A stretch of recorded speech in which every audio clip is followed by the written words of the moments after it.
Assalamu alaikum YouTube görücüler, at suyucular. Bugün bir hadistegi öspürüm çıktı. Hadiste aytılgандай 3 butak aldыңкы буту минер жагынан ак, анан кашказы. Мурдунун учагы экен, үстүндө кашказы бар экен. Азыр ушул тай боюнча маалымат беребиз. Тайдын жашын айтсак, биринчи эле 1 жаш 1 айлык болуптур.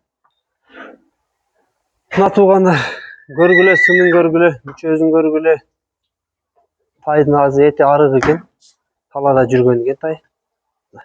Арка жактары, баштарын көргүлө, кашкаларын. Жаныбар. Курсактуу нерсе экен. Курсак буйруза бойго кетет.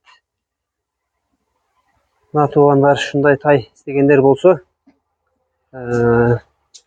номерлерин калтырабыз, байланышка чыккыла.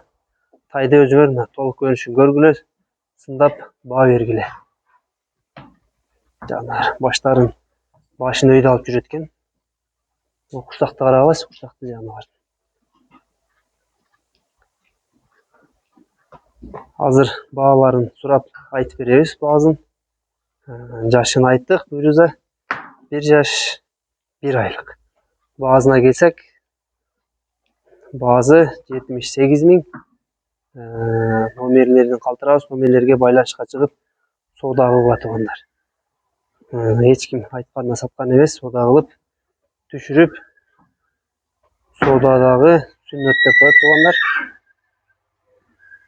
Тайды толук көрүнүшүн көрсөтүп коеюн дагы бир. Видео жаккан болсо лайк баскыла туугандар.